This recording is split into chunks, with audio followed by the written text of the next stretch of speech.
Pagdating talaga namin dyan, wala talagang maintenance yan nakapasok kasi sarado yan, kami ang nag-o-open dyan. Kung baga opener kami dyan halos. So pagpasok talaga namin dyan, walang ibang naglilinis yan kasi kami lang.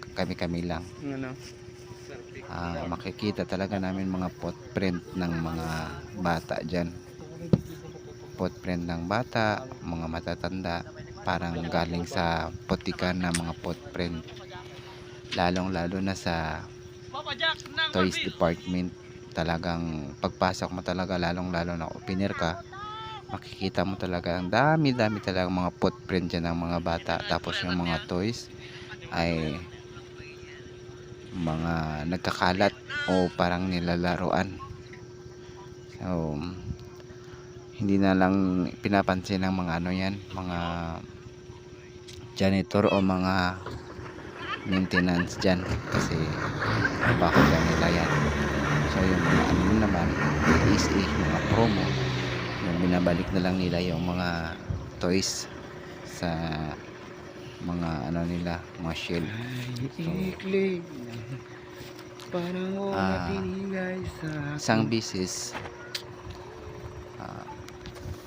yung ano kasi namin, yung department namin 4th floor, tapos yung ginagawaan namin ng ano, ng report 3rd floor. So kung kailangan mo talaga magawa ng report dati doon sa opisina ng manager namin sa gilid, so doon kami nagkagawa ng report. Bawal kasi magawa ng report sa mga kung saan saan lang. So bumaba ako doon, tapos dala ko yung mga report ko. Tapos may isang customer, habang sinusundan ko yung customer na lalaki, akala ko kasi kung ano lang, yung normal lang na, actually hindi yung ano ha, yung lalaki na yun, yung hindi normal.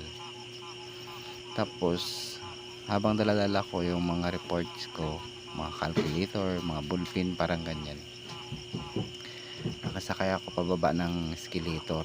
Doon kasi kami dumadaan sa escalator. Tapos habang bumababa ako, may customer din ako na ano, na sinusundan, bumababa din lalaki, parang medyo may katandaan. Tapos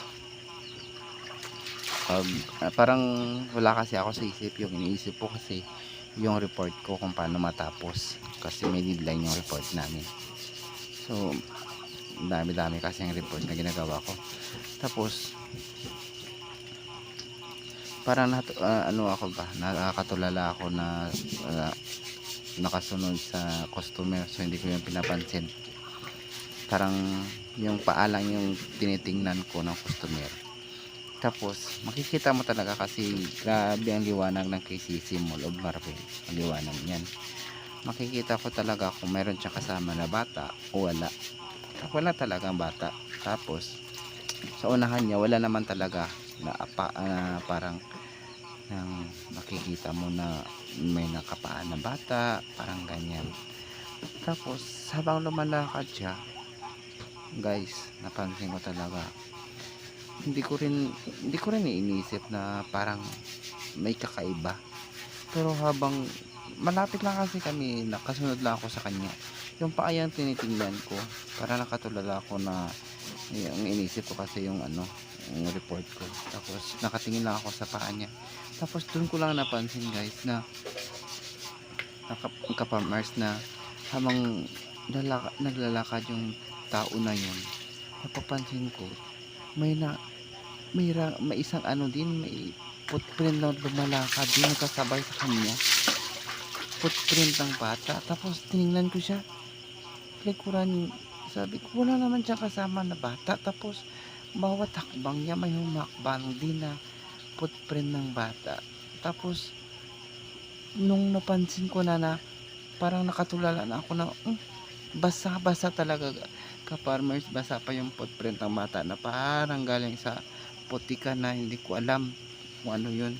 Tapos sabi ko, ano yun, parang wala naman siyang kasama na bata pero basa talaga. Sabi ko, doon na parang nano ko na naisip ko na ano 'to, parang kakaiba sabi ko. Pero tiningnan ko yung lalaki, ano talaga siya normal na tao. Pero yung footprint, habang tumatagal nawawala yung paa ng bata. So, pagdating ko medyo ano na, paliko na ako, papunta ng opisina at saka palabas na yung lalaki. Wala na yung footprint na sumasabay sa kanya. Doon ko napagtanto na, ay, hindi yun sa kanya nakasama. Parang may nakasabay lang na bata. Yun. So,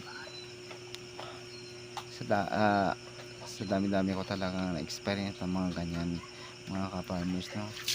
Unang-una talaga, kapag nakikita mo hindi ka matatakot, hindi mo maiisip na mayroong kakaiba yung kilabot, hindi mo maramdaman.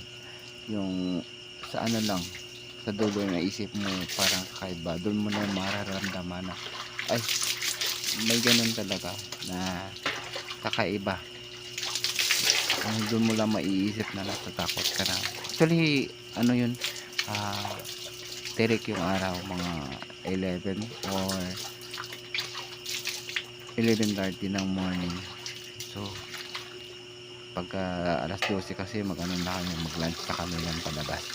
So, doon ko na nagpatanto nga, kahit na tirik yung araw o laki talaga ng sikat ng araw sa loob ng mall, isang mall talaga hindi yan maiiwasan. Mayroon din na mga parang kakaiba na hindi katulad natin ng mga tao nakatira doon sa mall, lalong lalo na yung mga mall na yun mayroong hindi man natin masasabi na ano, pero meron din kasi namamatay na mga hindi natin na alam na mayroon namatay dati dyan, parang ganyan nakabantay na sa building na yun. So kahit sino pang tanongin nyo mga ka-farmers, siguro mayroon din kayo na experience na ganyan.